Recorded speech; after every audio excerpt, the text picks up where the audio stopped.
Hello, my name is Sanjeev Jogi, but most people call me Siv. Welcome to Interesting Class, the podcast, where I talk about all things health and well-being and everything in between. This is an experience and opinion-based podcast and is not meant as any sort of medical recommendation. So what's behind the name of this podcast? Well, truth be told, Interesting Class was a class that I taught when I was teaching English in China. I went there after I graduated from university and I flew over, had a week's training, got dropped off at the school. The manager showed me around. He said I had one night to prepare my first week's classes. Just about managed my way through that. On the Thursday night, I was getting ready to go home at about 5 o'clock and one of the Chinese teachers said to me, "You can't go home, you've got to teach Interesting Class." And I looked at her with a bit of a bewildered face and basically said, "What on earth is Interesting Class?" And she just said to me, "Just teach the students something interesting." There wasn't much I could do with about 20 minutes preparation. So I showed them a TV show. And then we went on to look at some music videos. And I did my best Jack Black impression from School of Rock. So I've been wanting to do this podcast for a while, but I put a lot of roadblocks in front of myself, saying that I didn't have any health qualifications and wasn't informed enough to speak on these topics. But in reality, I think I was just finding ways to stay in my comfort zone. But why start it now? Well, unfortunately, I'm currently off work with post-viral fatigue symptoms. I can do certain things, but only for short periods of time, and then I have to have a bit of a rest. I'm getting quite a lot of headaches and hypersensitivity to sound and EMF. Also a lot of brain fog. This was very similar to long COVID, which I recovered from 2 years ago. And just a quick thing, for anyone who says, "Oh, this is still the long COVID," I've been working 12.5-hour shifts for the past year and a half in a hospital. And if you were to have a sore throat or a cold 2 years ago, and then 2 years on, you have another sore throat and a cold, no one's going to say to you, "Oh, that's the same cold or sore throat that you had 2 years previous." This is a big problem with having an illness like long COVID or post-viral fatigue or chronic fatigue syndrome, is that it's very traumatic, and a lot of people think that just because you have some sort of symptom again, that you're not over the illness. That sort of attitude is what keeps people ill for longer. So yeah, bottom line, I'm definitely over the long COVID. This is, I probably just picked up a virus whilst working in hospital, and these are just some after effects, which I'm very quickly using techniques that I will speak about later, getting over. And I'll soon be back to work and working those 12 long hours yet again. So yeah, going back to why I'm doing this now, it's because I was sitting at home waiting for a package to come. And I was thinking to myself, I'm not sure how long these symptoms are going to last. So what can I do in the meantime to earn a little bit of money or further my progression into what I want to do in the future? The Amazon delivery came and I thought to myself, maybe I could do some sort of delivery driving. But whilst I was waiting, I was listening to this cricket podcast. And I thought to myself that these guys are not professional at all, and they're just speaking about their opinions. And it hit me then, like, this is the perfect time to start doing something like this for myself and speak about topics that I'm interested in. It's a lot harder than I thought it was going to be. I thought I'd turn on a camera and just be able to talk, but it doesn't take up as much energy, and therefore I'm able to do it whilst I'm recovering from this illness. So that's the reason for starting something right now. Full disclosure, I am a healthcare professional. I work as a healthcare assistant in hospital, and I've done that for a year and a half. This didn't require a lot of training to go into the job. I got the job and I did a 2-week course at the local college, and then I was straight into working in the hospitals with patients. And you do a lot of learning on the job as well as classroom and online training whilst you're working in the NHS. But needless to say, I was very unprepared for what I was about to jump into. So going back to why I wanted to do this, a couple of years ago, I had long COVID, and I had about 8 months off work. It was quite a severe case, and I don't think I knew then. Well, I don't think I knew how, but I sort of had the feeling that after that, my whole life was going to be devoted to some form of healthcare, but that there was going to be some sort of a creative element to that as well. I don't want this to be a healthcare podcast where you delve too into studies, because that's just not me. I do look at studies and information online. It's just that I think that every person is different, and therefore medical approaches to staying healthy or recovering from illness will be different for each person. And that's the sort of thing that I want to talk about on here. So the topic for today is going to be what started it all for me.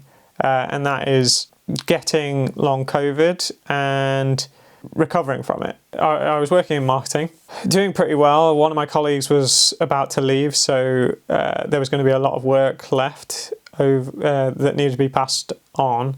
And the company were going to promote me. I was also going to the gym 3 to 5 times a week, doing a lot of calisthenics, which for those who don't know is body weight exercises. I had a couple of friends who were really into it, and they helped me to progress quite quickly. I weighed more than I ever had because I put on a lot of muscle, and I felt really good. Then all of a sudden, I got a headache at the crown of my head, and it just didn't go away. And I started to feel very tired. And I started using my lunch hour, going for naps in my car. I would do my 9 to 5 job in the office, have a nap in my car, go home, sleep from about 5:30 till 9, wake up, have dinner, then go back to sleep from 10 till probably about 7:30 in the morning. It just kept getting worse. My head was really foggy is the only way to describe it. I didn't really know what was going on, and I was definitely struggling. Eventually it got to the point where I was getting ready to go to work, and I just felt like, I just can't keep going. So then I had about a week of just resting, and I started having a very fast heartbeat. And at the time, there were so many things going wrong with me that I just freaked out. I called 111, and they said, go to A&E. And that's where they told me about this thing called long COVID. And I was like, what do you mean I might have 3 to 18 months off? And what do you mean I could never get better? It didn't really make sense to me at the time. That I thought that if I had an illness, and if I went to hospital, they'd know how to make me better. I had no idea about acute illnesses and chronic illnesses, and the limited knowledge that the medical community has in regards to healing chronic illnesses. It's not necessarily, I don't feel like it's limited knowledge, but there's no pill that will make you better from a chronic illness. It's something that you have to build in healthy habits and work from there. So after going to the hospital, I spent a few weeks resting and then trying to build up my energy. I would go and try and do something, struggle, and then get worse the next few days. And this kept happening, and I really didn't know what to do. So then I just decided, you know what, I'm going to rest. I'm not going to do anything. And I literally didn't do anything for months. I was in my room, and the symptoms that I had were intense fatigue, headache, fast heart rate, post-exertion malaise, hypersensitivity to sound, light, and EMF. When I couldn't really look at any sort of devices or TV screens, and my head would just go all, again, foggy. It was like thinking through mud, and I would get fatigued. Anytime I would be in a crowded place, the stimulus from all the background noise would again exhaust me. And even, you know, for a short period of time, it wasn't too long, but I struggled with the hypersensitivity to light. I'd have to have the curtains closed. Yeah, so it was a really difficult time. And there was a lot of stuff going on in my mind, like, am I ever going to recover? Well, actually, a lot of the bad thoughts were, I was telling myself, oh, you're never going to recover, and this is you for the rest of your life. And it was just a really bad mindset to have, and for whatever reason I couldn't control it.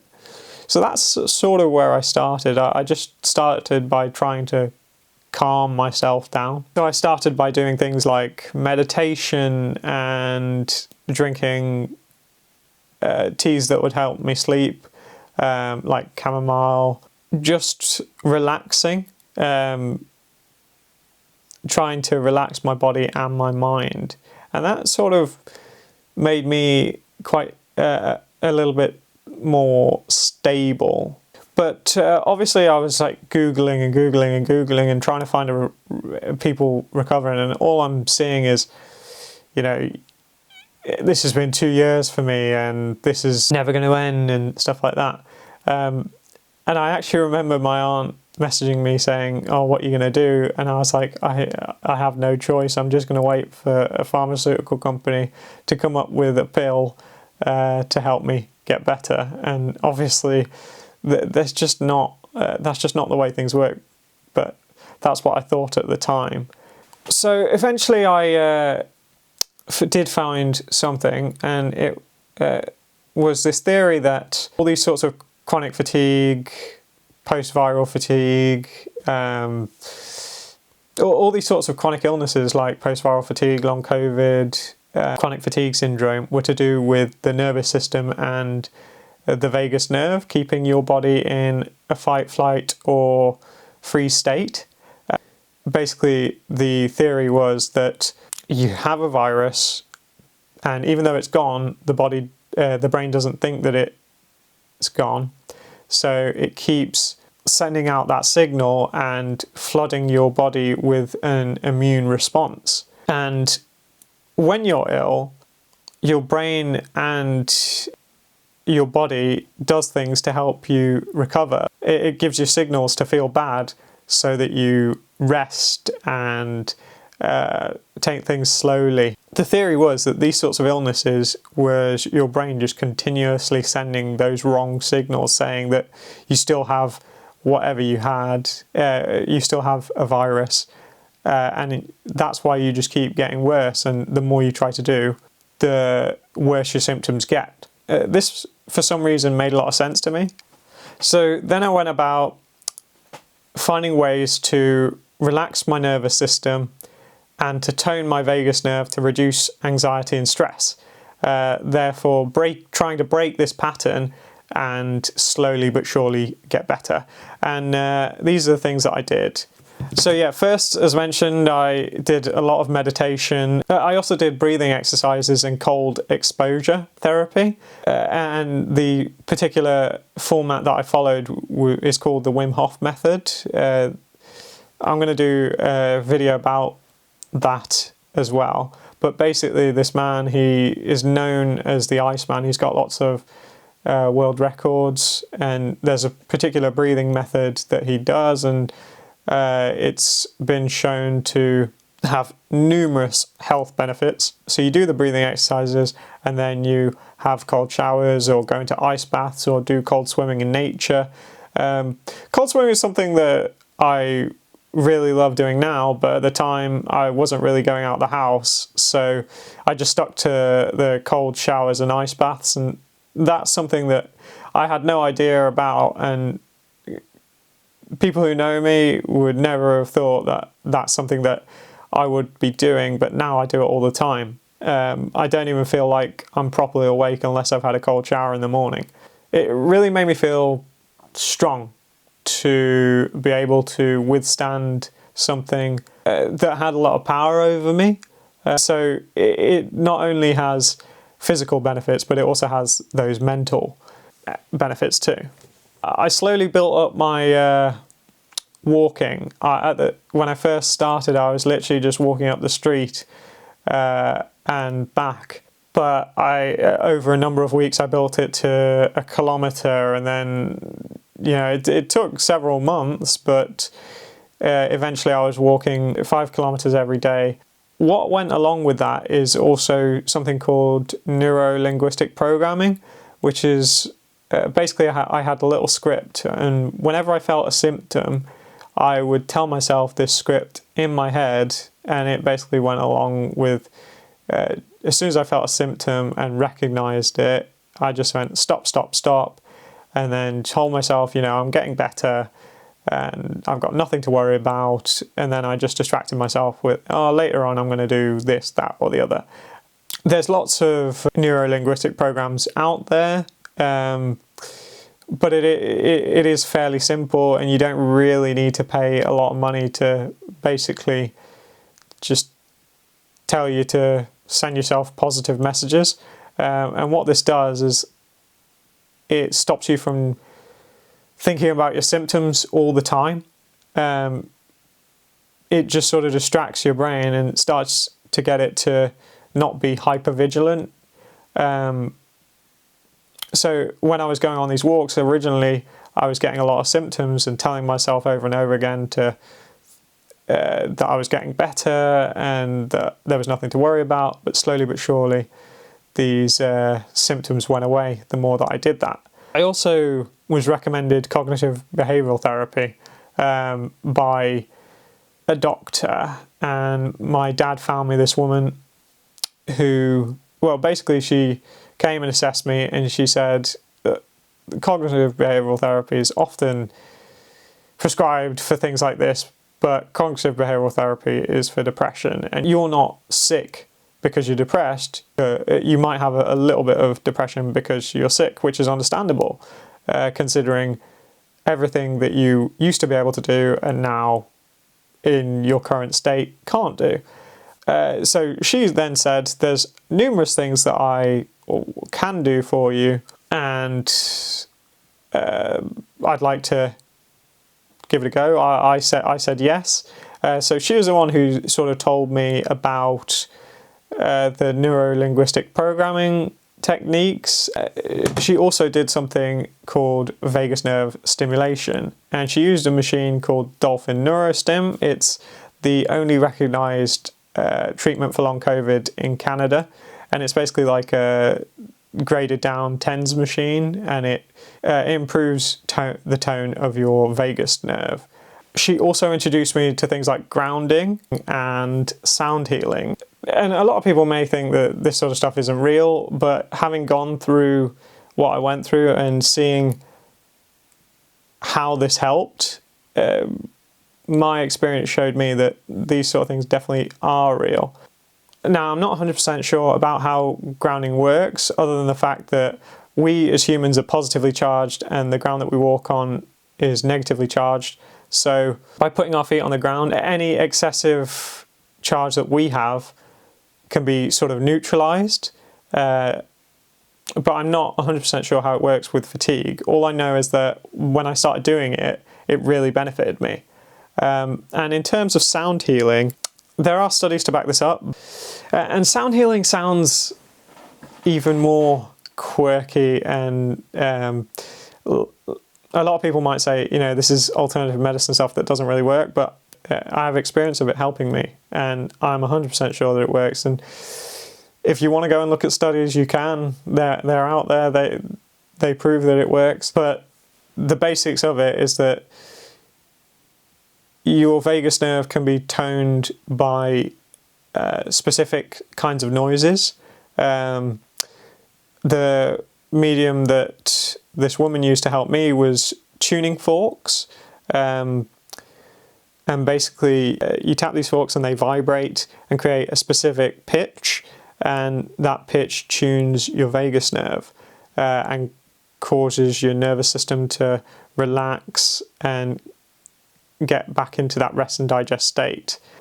But there are many things that you can do. There's lots of studies to say that just humming works. Also, sometimes when people meditate, they use the mantra of Om, and there is actually a reason for that. Saying that repeatedly is also known to improve vagal tone and relax the body and mind. I always thought it was a bit weird when people did that. Like that's a big part of my culture. But yeah, it turns out that there's actually a reason for it. So there are some other things that I wanted to talk about in terms of my long COVID recovery. The first thing is another type of breathing exercise. I got this piece of kit from a company called HeartMath, and it basically measures your the coherence of your breathing and your heart rate variability, and it basically gamifies breathing and gives you a score and shows you ways to improve. And by doing these the specific breathing techniques for 2 to 3 times a day, it's supposed to improve your heart rate variability and improve the coherence of your breathing, and that in turn will help with fatigue symptoms and reduce stress and anxiety. And it's been a really interesting thing to use. I've sort of used it on and off since I recovered from long COVID, and now that I have post-viral fatigue symptoms, I'm using it again. It's just a small piece of kit. It connects to your ear and then to your smartphone. And yeah, that's been very valuable as well. I also wanted to touch on supplementation. So some people say that supplements work, and other people say that that they're not convinced that it had any sort of effect. In the past, I've taken supplements to increase my vitamin D3 levels and just basic stuff like that. I'd say the two main things that really helped me, and you can research it on your own if you are suffering from long COVID or post-viral fatigue or any sort of fatigue related illness, is I started taking higher strength B vitamins about a couple of years ago. In particular, B1 thiamine and B3 niacin. There are a lot of people who are way more informed than myself who have spoken about this online, but there's certain protocols that you can follow, and do I believe that it helped? Potentially, yes. One supplement that I definitely noticed made a difference was the one that I take just before I go to sleep. It's called Natural Night Complex, and it's from a company called Nutravita. When I started taking it, I was getting this sort of non-restorative sleep. I'd sleep for 10 hours a day and not feel particularly refreshed in the morning. However, I started to take this supplement, and it's not something that would put me off to sleep right away, but it's something that sort of it felt like it was calming down my brain and making me ready to fall into a nice natural sleep. I know that it doesn't work for everyone, and I was warned that it will work if it's right for your brain chemistry. Yeah, if you want to give it a go, give it a go. But I know that it works for some people and it doesn't for others, but it really worked for me. That's all I really want to talk about with supplements. I feel like there's a lot of unknown with supplements. There's good quality supplements, bad quality supplements, ones that have been tested, ones that haven't, ones with lots of extra stuff, and ones that are pure and ones that are more expensive, ones that are cheaper, and it is very difficult to comment on what exactly will work. The last thing I wanted to touch on, which I can't believe that I forgot, was diet. This was really where I've changed a lot over the years. When I was younger, I used to eat whatever I wanted, and I thought that because I didn't put on any weight, I was still healthy. But I was so asleep at the wheel that I can't believe the way that I used to eat, to be honest. When I had long COVID, I wanted to make it very simple. So in the mornings, I would either eat some sort of porridge with granola and berries, or so I started out with like natural yogurt, but then I turned to coconut yogurt. But you also have to be careful with that, because different types of coconut yogurt can have lots of additives, which I found makes me quite nauseous now. And with the yogurt, I would have, nuts, seeds, berries, cinnamon to make it a bit sweeter for me. And then in the afternoons and evenings, I would just have a salad. I would get bags of salad and cook some sort of fish or chicken to have it with.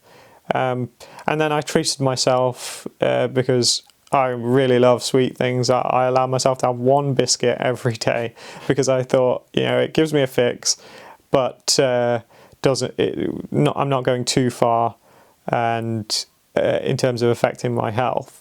I also employed intermittent fasting, and when I first heard of this term, I was like, oh, I'm not fasting. I'd done a 24-hour fast once before in the past, and it had some interesting effects.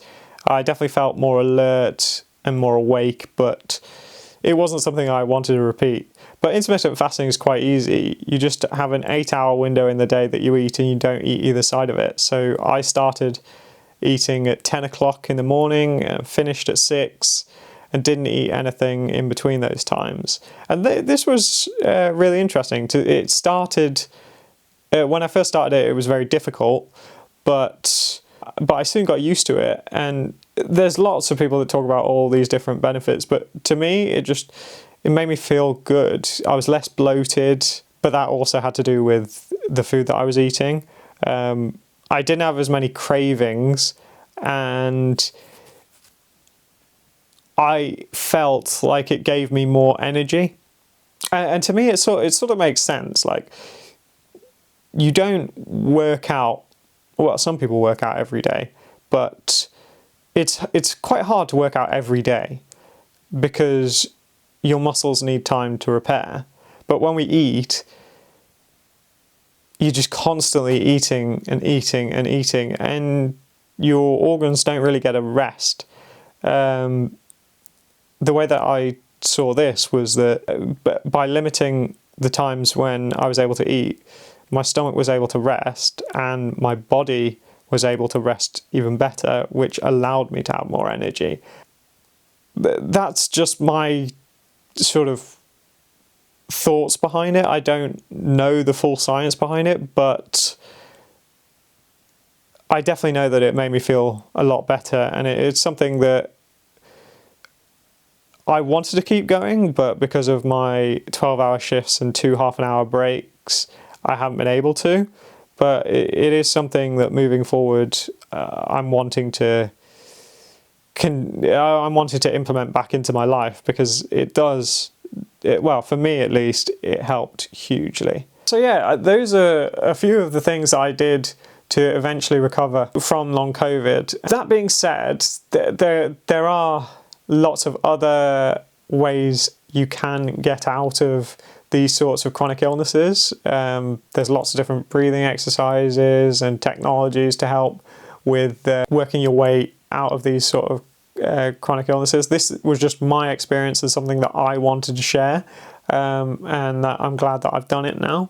That's the podcast for this week. For whoever I have who has watched, I hope it was interesting or beneficial in some sort of way. This is only going to be available on YouTube for the moment, but I will clip up some of this and put it on my social media. I'll do a blog post for each podcast and put it on my website, just so that because I feel like I've waffled on for quite a bit. I'm just going to write down what I've talked about so that it can be a bit more clear and concise. And if you prefer reading, then you can do that. Or if you prefer listening or watching, then you can do that. But yeah, if you would like and subscribe, that would be greatly appreciated. And stay healthy, unlike me.